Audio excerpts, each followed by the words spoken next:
الحمدللہ رب العالمین الصلاۃ والسلام علی امام الانبیاء والمرسلین ثم الصلاۃ والسلام علی امام الاولیاء الکاملین وعلی آلہما واصحابہما اجمعین من یومنا ھذا الی یوم الدین اعوذ باللہ من الشیطان الرجیم بسم اللہ الرحمن الرحیم فقل تعالوا ندعو ابناءنا وابناءکم ونساءنا ونساءکم وانفسنا وانفسکم ثم نبتہل فنجعل لعنۃ اللہ علی الکاذبین وقال اللہ تعالی فی القرآن المجید فی مقام الآخر ان اللہ مع الصابرین صدق اللہ العظیم۔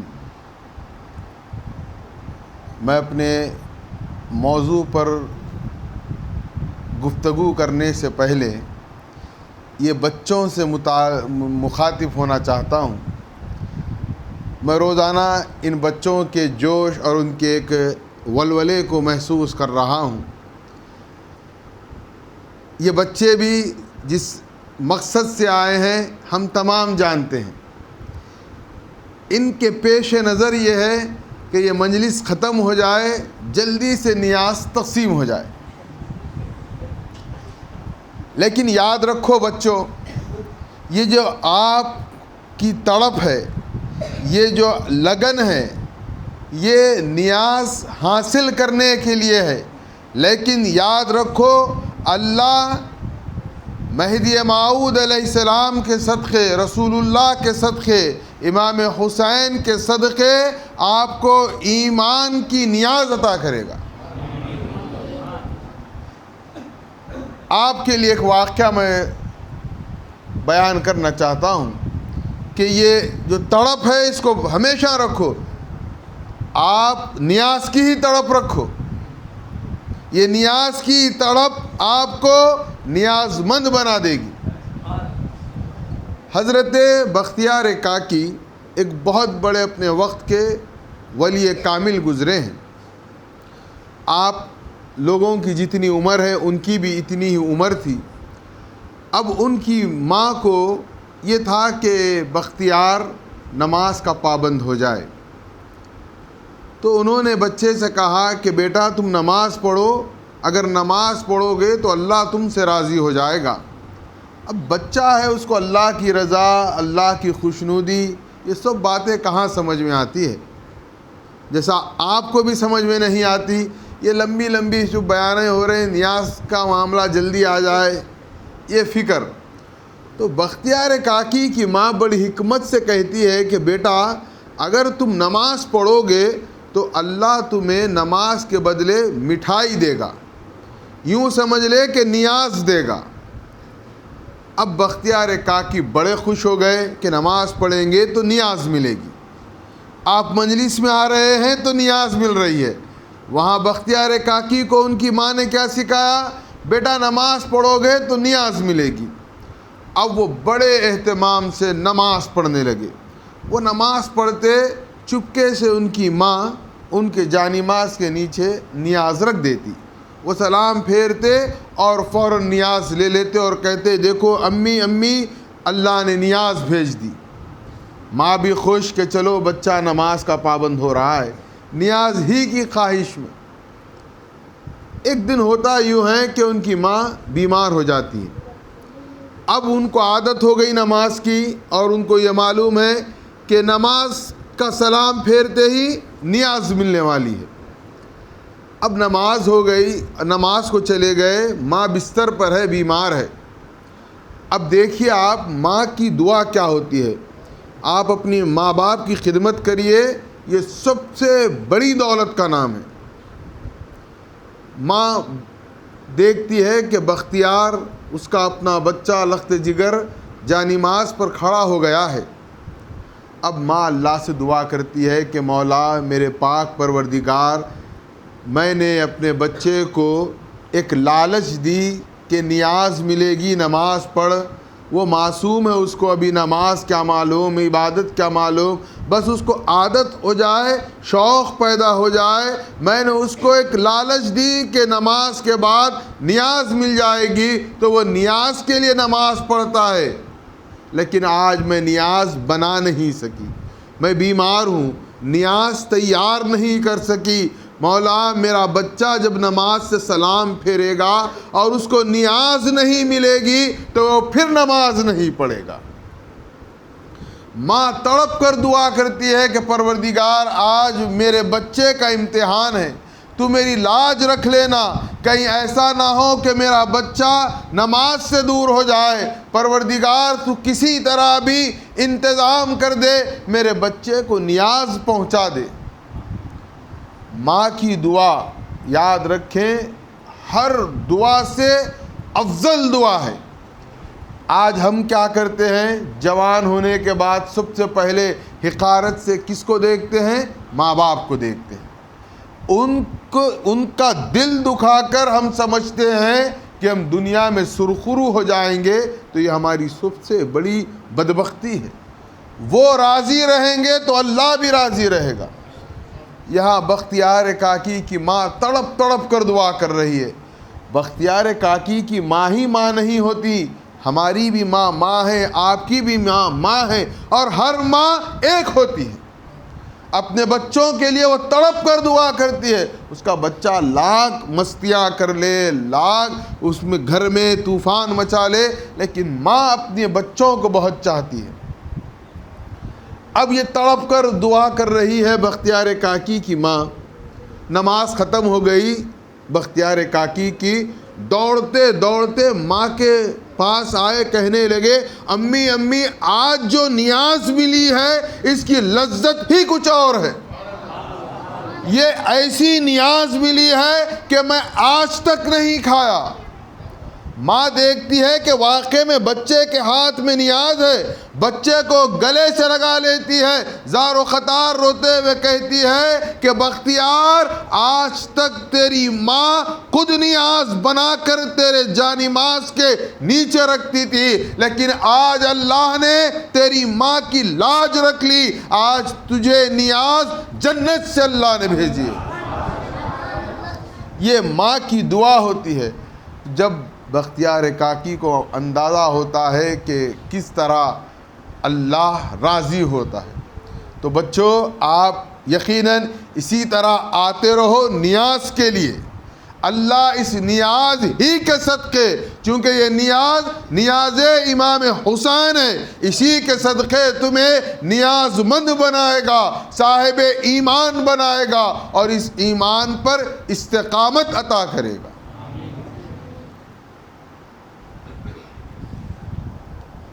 جس آیت مبارکہ کے تحت جمعے کے بیان میں نے آپ سے گفتگو کی اور وعدہ کیا،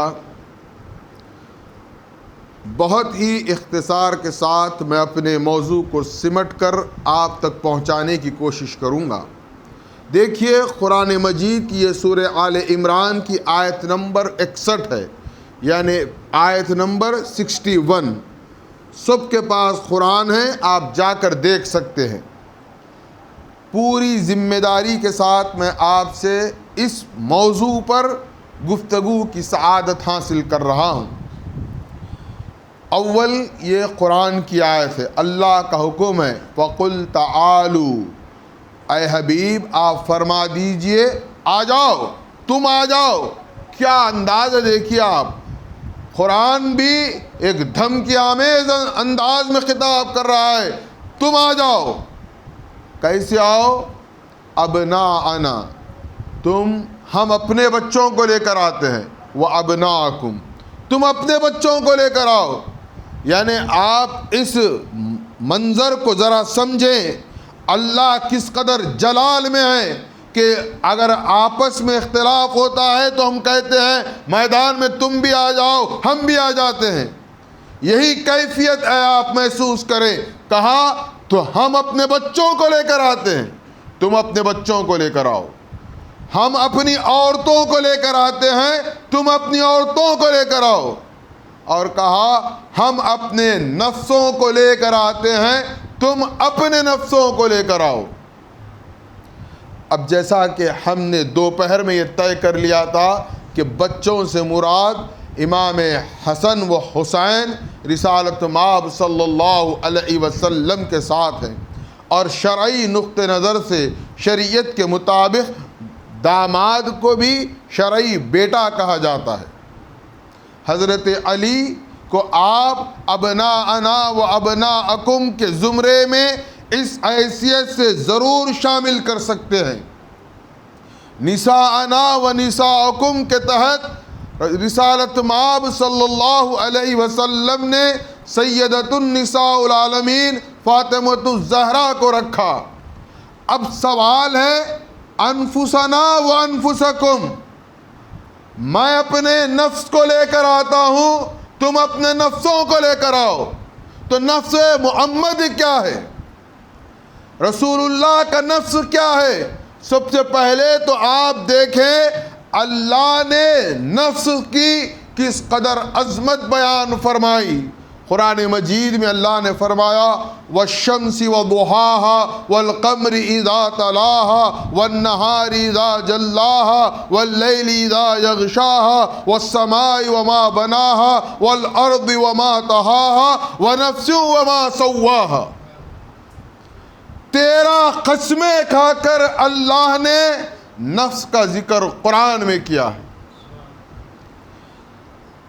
نفس انسان کا ذکر اللہ کر رہا ہے تو 13 قسمیں کھا رہا ہے، اور میں کوئی قصیدہ گوئی یا کوئی شاعر کا کلام نہیں پڑھ رہا ہوں، قرآن سے بات کر رہا ہوں۔ قرآن کہہ رہا ہے والشمس وضحاها والقمر اذا تلاها والنهار اذا جلاها والليل اذا يغشاها والسماء وما بناها والارض وما طحاها ونفس وما سواها۔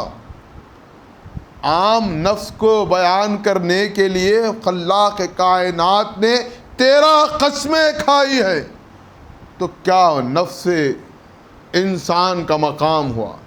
اور یہ تو افضل الانبیاء خاتم الانبیاء محمد الرسول اللہ کے نفس کی بات ہے۔ کیا ہے نفس محمد؟ نفس کی تعریف آپ کیا کریں گے؟ نفس کے متعلق کم سے کم ہم اتنا تو کہہ لیں گے کہ نفس کہتے ہیں باطن کو۔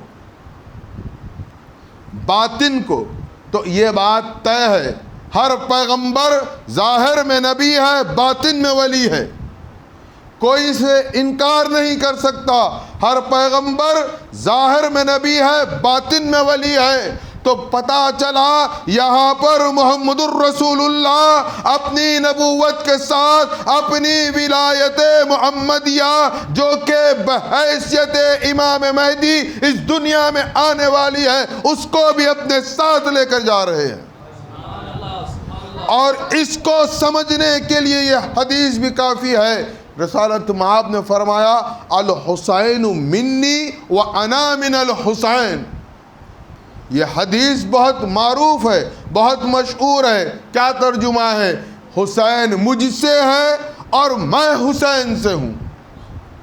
کیا معنی ہوا؟ کیا مطلب؟ رسول اللہ سے حسین ہے، بات سمجھ میں آ رہی ہے کہ رسول اللہ کے نواسے امام حسین، لیکن انا من الحسین، میں حسین سے ہوں کہ کیا معنی ہے؟ کیا معنی کریں گے؟ آپ کو تسلیم کرنا پڑے گا کہ یہی وہ حسین ہے جس کی صلب مبارک سے امام مہدی علیہ السلام کا ظہور ہونے والا تھا۔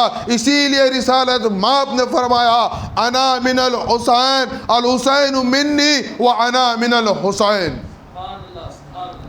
گویا آیت مباہلہ میں رسالت مآب خاتم ولایت محمدیہ جو بشکل امام مہدی علیہ السلام دنیا میں وسط امت میں آنے والی ہے، اس کو بھی اپنے ساتھ لے کر جا رہے ہیں۔ آپ کہیں گے یہ قرآن میں کہاں ہے؟ ایک عام نوجوانوں کا ذہن بنایا جاتا ہے کہ محرم منانا بدعت ہے۔ محرم کہاں قرآن میں ہے، کہاں حدیث میں ہے؟ یہ بدعت ہے، یہ فلاں کا طریقہ ہے، ہم نے بنا لیا ہے۔ یہاں پر میرے چند معروضات ہیں. سب سے پہلے ہم مہدوی اس بات کو طے کر لیں، اب ہم جواب نہیں دیں گے، ان جاہلوں کو اب ہم جواب نہیں دیں گے. اور کیا کریں گے؟ تو آپ اب ان سے سوال کریں گے، اور بہت آسان سوالات میں آپ کو دے کر جاتا ہوں. آپ سے یہ پوچھتے ہیں کہ آپ کا یہ طریقہ قرآن میں کہاں ہے، حدیث میں کہاں ہے. چلیے ہم بتا دیں گے موقع آنے پر کہ ہمارا ہر طریقہ قرآن اور حدیث رسول سے ثابت ہے. لیکن ایک چھوٹا سوال ہے، بہت ذمہ داری کے ساتھ میں آپ کے سامنے یہ سوال رکھ رہا ہوں. آپ ان ملاؤں، ان مولویوں سے معاف فرمانا، ہمارے پاس اب منافقت بہت بڑھ گئی ہے. ظہر کی نماز کہیں ادا کرتے ہیں، عصر مغرب پھر ہم اپنی مسجد میں ادا کرتے ہیں.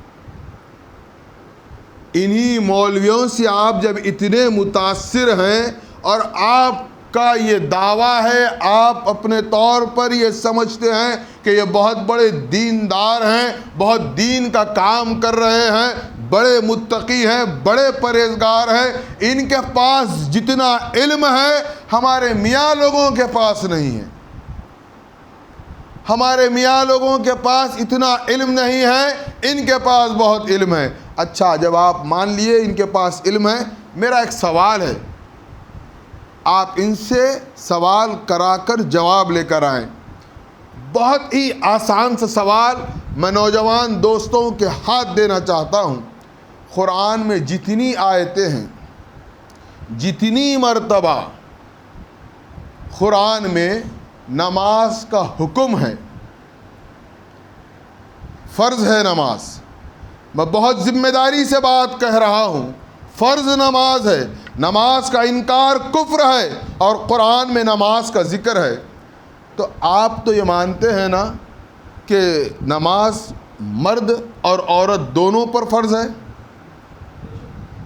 کسی کو اس میں اختلاف ہے کہ نہیں عورت پر فرض نہیں ہے، صرف مرد پر ہے، مرد پر نہیں صرف عورت پر ہے، سب پر فرض ہے. تو آپ ان سے پوچھئے قرآن میں اقیم الصلاۃ کے ساتھ اللہ نے عورت کو کہاں شامل کیا ہے؟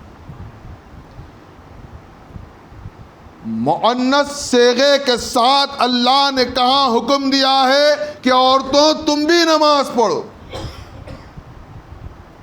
آپ بات کو سمجھیے. اقیم الصلاۃ کا حکم ہے.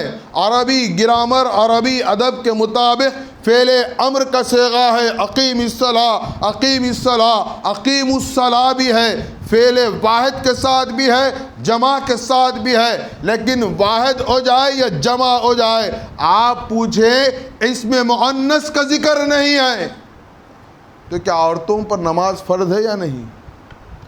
اسی طرح زکوٰۃ کا بھی معاملہ ہے. آتوا الزکاۃ کا حکم ہے. عورت مؤنث کے صیغے سے نہیں ہے کہ عورتیں تم بھی زکوٰۃ دو. آپ ان سے یہ ضرور سوال کرائیں، دیکھیں یہ کیا جواب دیتے ہیں. یہ ہم سے کہتے ہیں کہ ہم قرآن پر حدیث پر نہیں ہیں. ہمارے نوجوانوں سے کہتے ہیں کہ یہ بدعت ہے، تمہارے پاس کے طریقے بدعت ہے، یہ سنت ہے، یہ سنت ہے. کیا سنت ہے؟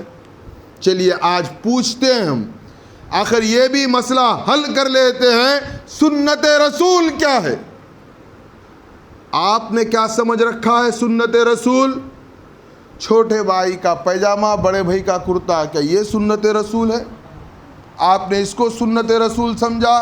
لمبی لمبی داڑیاں رکھ لینا، کیا یہ سنت رسول آپ نے سمجھ رکھا؟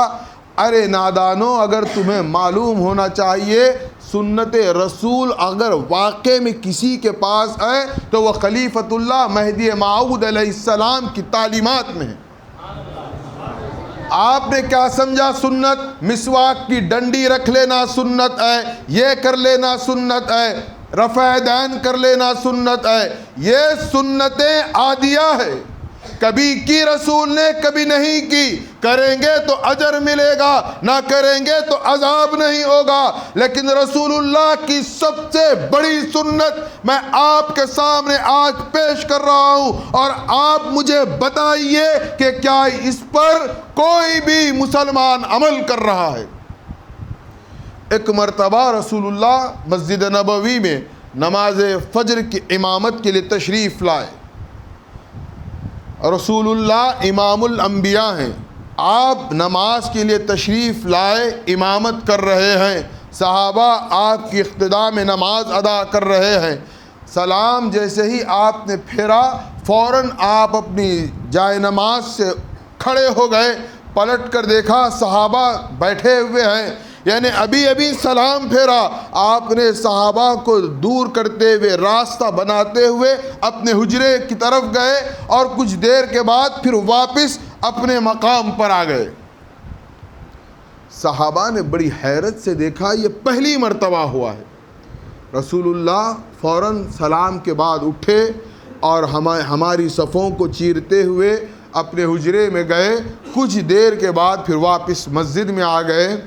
اور صحابہ کا یہ طریقہ رہا کہ رسول اللہ کے ہر فعل و عمل پر انہیں تشویش ہوتی اور انہیں سوال ہوتا، تاکہ وہ دین سیکھ رہے ہیں. دین کے لیے ان کے پاس ہمیشہ یہ تشنگی رہتی کہ کہیں ہم سے کوئی موقع ہاتھ سے نہ نکل جائے.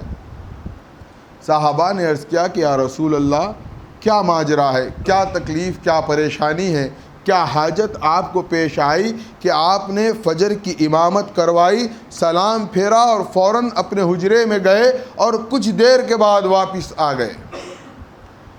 سنت رسول. اگر آج مسلمان یہ کہتا ہے کہ وہ سنت رسول پر عمل پیرا ہے، تو میں پوری ذمہ داری سے کہہ رہا ہوں کہ کوئی بھی مسلمان سنت رسول پر مکمل عمل پیرا ہونے کا دعویٰ نہیں کر سکتا سوائے قوم مہدویہ کے. میرے پاس دلیل موجود ہے. پوچھا یا رسول اللہ کہاں چلے گئے تھے، کیا ماجرا ہے؟ تو رسول اللہ نے جواب دیا. رسول اللہ جواب نہیں دے رہے ہیں، بلکہ میرے الفاظ میں رسول اللہ مہدویت بیان کر رہے ہیں. کہا کیا بتاؤں؟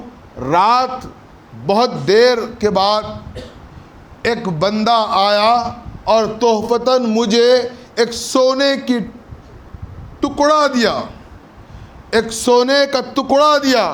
اور رات بہت ہو گئی تھی، میں اپنے بستر پر رکھا اور پھر میں آرام کرا. فجر کی نماز میں آیا، میں نے امامت جیسے ہی شروع کی، مجھے فوراً خیال آیا کہ میرے گھر میں سونے کا ٹکڑا ہے. میں پوری نماز بے چین رہا، سلام پھیرا، واپس اپنے مکان اور اپنے حجرے کو گیا. وہاں سے وہ ٹکڑا سونے کا لیا، للہ خیرات کر دی اور میں نے کہا کہ مجھے گوارا نہیں کہ محمد کے گھر میں دنیا رہے اور محمد خدا کے حضور سر بسجود رہے. یہ عمل، یہ طریقہ، یہ سنت اگر واقعے میں کہیں پر آپ کو ملے گی تو وہ صرف اور صرف قوم مہدویہ کے پاس ملے گی. ہماری تاریخ بتاتی ہے ہمارے اسلاف اپنے برتن بھی اوندھے رکھ دیتے تھے، الٹے رکھ کر سو جاتے تھے، یعنی رات میں کچھ نہیں رہتا، صبح پھر وہ اللہ کی بارگاہ میں حاضر. آپ کدھر بات کرتے ہیں؟ آپ ہمیں دین سکھانے کی بات کرتے ہیں. دین ہم سے سیکھو، ہم بتاتے ہیں کہ رسول اللہ کی سنتوں پر تم کیا خاک عمل کرو گے. تم تو کہو گے رسول اللہ نے یمن کا عبایا پہنا تھا، لہذا ہم بھی بہت ہی قیمتی عبائے پہنیں گے. آپ کہیں گے رسول اللہ نے قیمتی چادر کو استعمال کیا، ہم بھی کریں گے.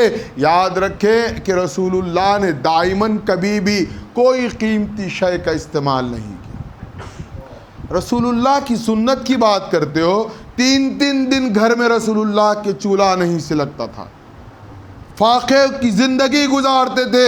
اگر واقعے میں تم دعویٰ کرتے ہو کہ سنت رسول تمہارے پاس ہے تو ایک دن کا فاقہ کر کے بتاؤ. آج سے 30 سال پہلے تک اس بھروچ کے مہدوی بھی ایسے گزرے ہیں جن کے گھروں میں فاقہ رہتا تھا.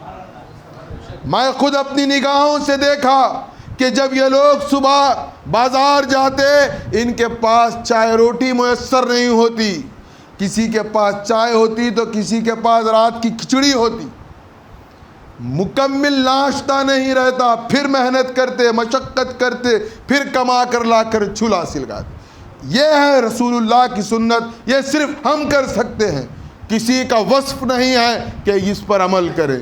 بات کرتے ہیں رسول اللہ کی سنت کا اور ہمیں تانا دیتے ہیں ہم بدعت پر عمل کرتے ہیں. بتاؤ اگر تمہارے پاس دم ہے تو ہماری طرح عمل کر کے بتاؤ. بہت طویل موضوع ہے یہ, میں آپ سے کبھی کسی موقع پر بیان کروں گا, لیکن یہ بات ذہن میں رکھیں, پورے یقین کے ساتھ زندگی گزارے آپ کہ آپ کا ایمان سچا ہے, آپ کا امام مہدی سچا برحق ہے. وہ آیا اور چلا گیا, اب کوئی مہدی آنے والا نہیں. اور آپ ان سے جو متاثر ہو جاتے ہیں, اتنی تعداد میں اتنا بڑا اجتماع ہوا. یہ اجتماع بڑا کا جو مسئلہ ہے, ان اللہ مع الصابرین سے آپ سمجھیے. یہ بڑا اجتماع, یہ بہت بڑی جماعت, یہ دراصل بہت بڑا فتنہ ہے. یہ آپ طے کریں میدان کربلا میں, آپ کو اللہ نے عقل سلیم دی ہے تو آپ مجھے بتائیں, ادھر حسین کے 72 ہیں, ادھر ابن زیاد کا ایک لشکر جرار ہے, کہاں نماز پڑھیں گے آپ؟ مرشدی و مولائی والد بزرگوار خطیب ملت حضرت علامہ ابو الاشفاق سید عبدالحی راشد منوری اعلی اللہ مقامہ نے 1992 کے ایک جلسے میلاد مہدی علیہ السلام کے موقع پر حیدرآباد میں ایک بہترین نکتہ ہمارے سامنے بیان کیا اور کہا کہ میدان کربلا میں ادھر حسین کے 72 افراد نماز پڑھ رہے ہیں, ادھر لشکر ابن زیاد کے لاکھوں نماز ادا کر رہے ہیں, تو آپ طے کر لیں کہ آپ حسین کے خیمے میں نماز پڑھیں گے یا یزید کے خیمے میں نماز پڑھیں گے. ہم حج کے لیے جاتے ہیں تو کہتے ہیں بڑی جماعت, بڑی جماعت. یہ بڑی جماعت چھوٹی جماعت نہیں, یاد رکھ لو, ہمیشہ چھوٹی جماعت ہی کامیاب ہے. پوری حضرت آدم سے لے کر رسول اللہ یا میدان کربلا یا صدراسن و کھامبیل تک کی تاریخ دیکھ لیں, اکثریت جہاں ہوتی ہے وہاں کبھی حق نہیں ہوتا. اقلیت جہاں ہوتی ہے, تعداد میں جہاں کم ہوتے ہیں. اللہ نے کیا فرمایا؟ ان اللہ مع الصابرین. اللہ نے بتا دیا کہ اللہ صبر کرنے والوں کے ساتھ ہے, ورنہ یہ یزید والے کہتے ہم تو نمازی ہیں, ہم تو زکوٰۃ دینے والے ہیں, ہمارے ساتھ اللہ ہے.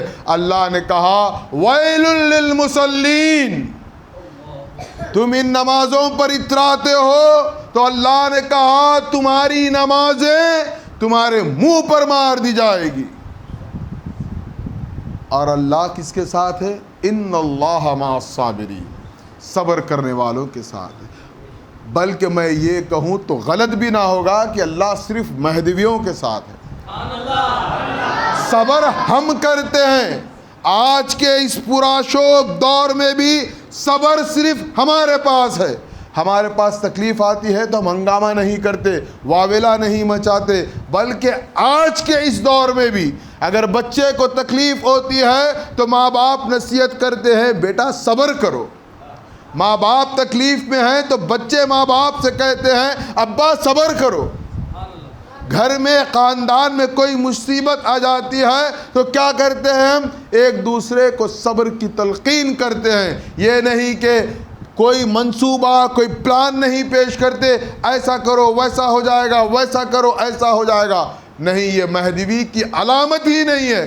وہ صاف کہتا ہے میں صبر کرنے والا ہوں, کیونکہ اللہ مہدویوں کے ساتھ ہے اور اللہ ہمیشہ ہمارے ساتھ رہے گا. اور جس نے حسین کو ختم کرنے کا بیڑا اٹھایا, آج آپ دیکھ لیجئے کیا ہے, وہ ختم ہو گئے لیکن حسین زندہ ہے. حسین زندہ ہے اور قیامت تک زندہ رہے گا. اور یہ حسین کو قتل کرنے والے کا کیا ہوا, یہ انجام سن کر میری بات کو آپ ختم کر دیں. شمر ہم سمجھتے ہیں کچھ نہیں ہوتا. آپ کو بتاؤں شمر کے ساتھ کیا ہوا. شہادت حسین، واقعات کربلا آپ نے سماعت کیے، لیکن شمر کے ساتھ کیا ہوا؟ 6 سال میں پوری کایا پلٹ گئی. یزید کی سلطنت کی دھجیاں اڑ گئی. اللہ کا نظام دیکھیے آپ. اسی 10 محرم کو 6 سال کے بعد مختار ثقفی کوفے کا سربراہ ہو گیا. عنان حکومت اس کے ہاتھ میں آ گئی. یہ ابن زیاد نے 10 محرم کو امام حسین کا سر قلم کرنے کے بعد اپنے تخت کے سامنے ایک تشت میں حسین ابن علی کے سر کو رکھ کر چھری سے بدتمیزی کی چھڑی سے لب حسین کو وہ ہلانے لگا. یہ منظر دنیا نے دیکھا. کوئی احتجاج نہیں ہوا، کوئی ہنگامہ نہیں ہوا، لیکن اللہ کا انتقام، اس کا انتظام بھی بڑی عجیب و غریب صورتحال میں دنیا کے سامنے آیا کہ بالکل 6 سال کے بعد اسی 10 محرم کو مختار ثقفی نے ابن زیاد کو قتل کر دیا اور اس کا سر اسی انداز میں اپنے دربار میں اپنے قدموں میں رکھ کر اس کے چہرے پر چھڑی سے مارنے لگا. یہ اللہ نے انتقام اس طرح لیا دنیا میں ابن زیاد کے ساتھ. شمر کا کیا ہوا؟ شمر جیسا کہ میں نے دوپہر میں کہا بھاگتا پھر رہا تھا جان بچانے. کب تک بھاگتے ہیں؟ اللہ کی فوج سے کب تک بھاگو گے؟ اللہ جب پکڑتا ہے تو دنیا کی کوئی طاقت نہیں بچا سکتی. بہرحال مختار ثقفی شمر کو گرفتار کر لیتا ہے. دربار میں شمر حاضر ہوتا ہے. مختار ثقفی کہتا ہے اس کو قید کر دیا جائے. اب دیکھیں اللہ کا انتظام، کیا اللہ کی قدرت ہے. ہمارے کلیجے پھٹ جانے کی بات ہے کہ اللہ کیسے انتقام لیتا. 6 دن تک شمر کو قید میں رکھا گیا اور ادھر شمر کا قید کا پنجرا ہے تو مد مقابل بالکل اپوزٹ ڈائریکشن میں مختار ثقفی نے کئی خونخوار کتوں کو رکھا اور درباریوں کو حکم دیا خبردار ان کتوں کو غذا نہ دینا. 6 دن تک یہ خونخوار کتے بھوکے ہیں. کیا کیفیت ہوگی ان جانوروں کی، ان وحشی جانوروں کا کیا عالم ہوگا بھوک سے. جب 6 دن مکمل ہو گئے تو مختار ثقفی نے اپنے درباریوں سے کہا کہ ان خونخوار بھوکے کتوں کے پنجرے میں اس شمر کو ڈال دو. اور جب اس کو ان کتوں کے پنجرے میں ڈالا گیا تو تاریخ یہ بتاتی ہے کہ اس کی ہڈی بھی اس دنیا میں نہیں رہی. یعنی اللہ نے یہ نہیں چاہا کہ اگر اس کو جلا دیا جائے گا تو اس کے جسم سے جو بدبودار غلاظت زدہ دھواں آسمان پر اٹھے گا تو فضا آلودہ ہو جائے گی، فضا میں آلودگی آ جائے گی. اللہ نہیں چاہتا تھا کہ دشمن حسین جل کر دھواں بنے اور اس کی اس بزم کائنات کو پراگندہ کرے. اور اگر زمین میں دفن کر دیا جاتا تو زمین کے اندر غلاظت اس قدر ہو جاتی کہ زمین میں تعفن ہو جاتا. اللہ نے کہا کہ جو حسین کا دشمن ہوگا اس کے جسم کو جلا کر دھواں بنا کر میں آسمانوں میں قبول نہیں کروں گا اور نہ ہی اس کو زمین میں دفنا کر اس کے جسم کو زمین قبول کرے گی، بلکہ کتوں کی غذا بنا دیا گیا. کتنا دردناک انجام ہوا. تو آج اگر ہمارے دلوں میں بغض حسین ہے، عناد حسین ہے، تو تصور کر لیں اللہ کی پکڑ میں شمر کا جو انجام ہوا، پتہ نہیں اللہ ہمارا کیا انجام کرے گا. اللہ سے بس میرا یہی معروضہ ہے کہ پروردگار ہم جیسے بھی ہیں، یقیناً ہم گناہ گار ہیں، ہم خطا کار ہیں، ہم انسان ہیں، ہماری عبادتیں مکمل نہیں، ہماری عبادتوں میں خشوع اور خضوع نہیں، ہم میں تقوی نہیں، لیکن مولا ایک چیز ہم میں ہے، ہم تیرے نبی پر مر مٹنے والے ہیں، ہم تیرے مہدی پر اپنی جان نثاری کرنے والے ہیں، ہم اہل بیت کی محبت میں اپنی زندگی گزارنے والے ہیں، بس ان کے صدقے و طفیل اے پروردگار ہمارا خاتمہ ایمان پر فرما۔ وآخر الدعوانا الحمدللہ رب العالمین۔